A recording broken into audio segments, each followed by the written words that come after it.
Good morning, welcome to Morning Review on Wednesday, the 2nd of December. This is Kim Watson speaking for Easy Trader. So, looking at the euro dollar first, and as you can see through the Asian session and through part of the Asian session, at least we had a decent shove up, but since then we've had this sort of retracement.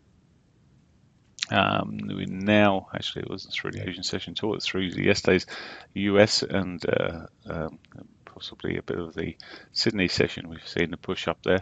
Anyway, we're now sort of sitting there, looking like, well, it's coming back to 60 minutes, looking like it's going to roll over in a sense. However, there is the possibility. Let me just draw this trend line on here properly now. That if we do see any sort of shove to the upside and break this trend line, we could push back up to yesterday's highs. It's certainly a possibility.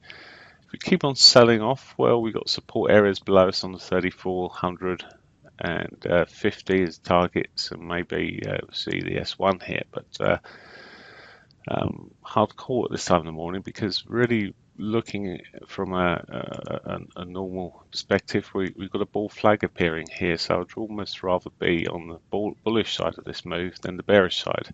But of course, we've got news out tomorrow. We've got Draghi speaking tomorrow and the ECB meeting tomorrow, so it could be a choppy old day. We could also see all these gains made yesterday given back today. I was quite surprised it did actually push up and continue pushing up through yesterday's session, but there we go.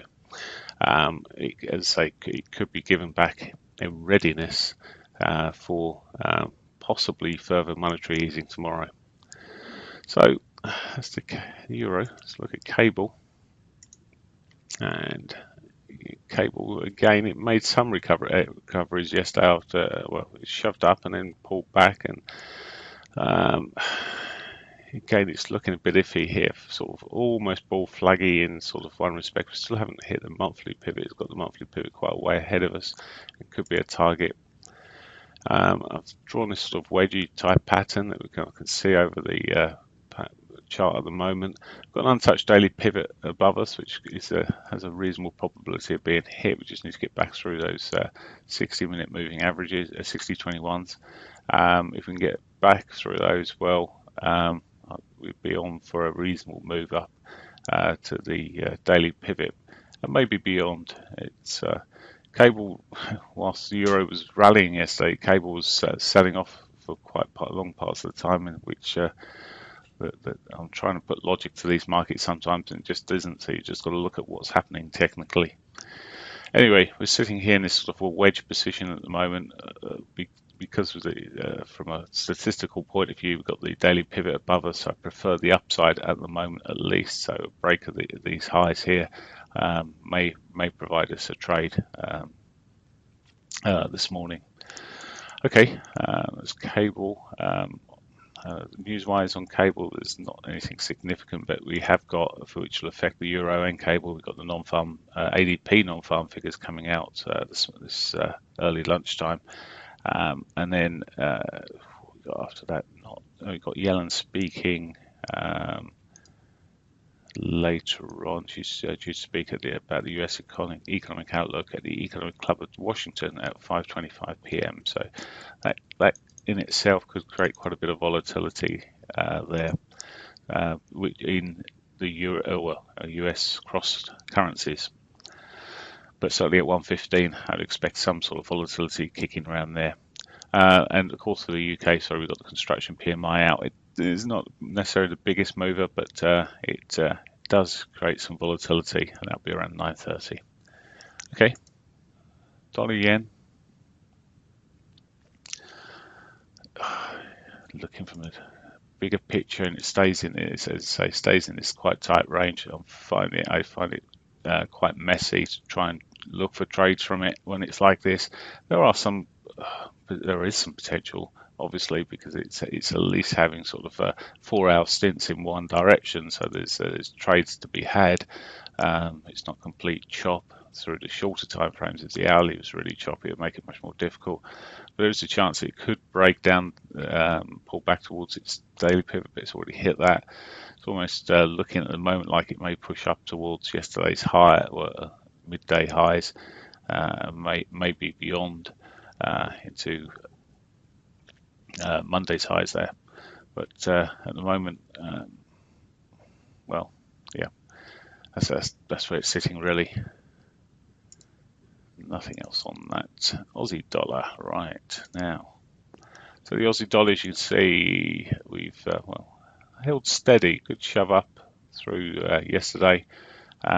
Solid, looking much more solid. Looking like it's wanting to go back to the October highs at this rate.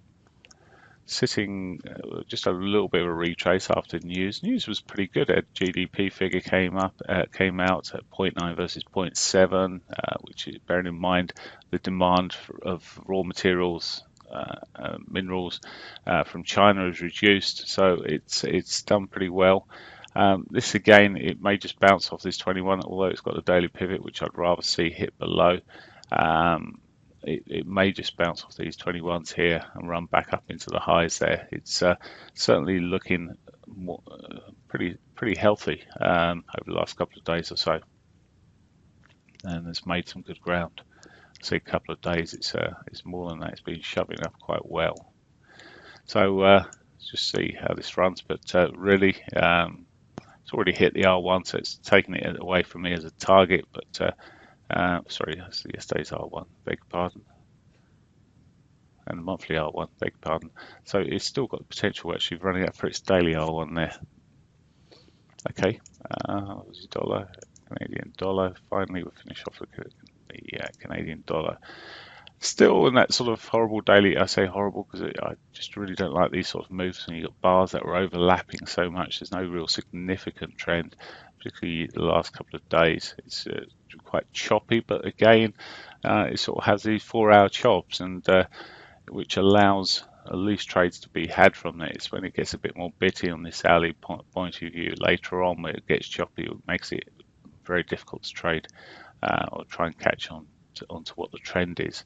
At the moment, if we break the higher side of this trend line I've drawn in here, though, could be looking for longs up towards the R1, but most likely to the previous day's highs there. It has double topped at those highs, but could push up this time, maybe caught there or run into its daily R1. So downside, it's still got the potential. It hasn't quite caught its daily pivot yet, so there is a chance it could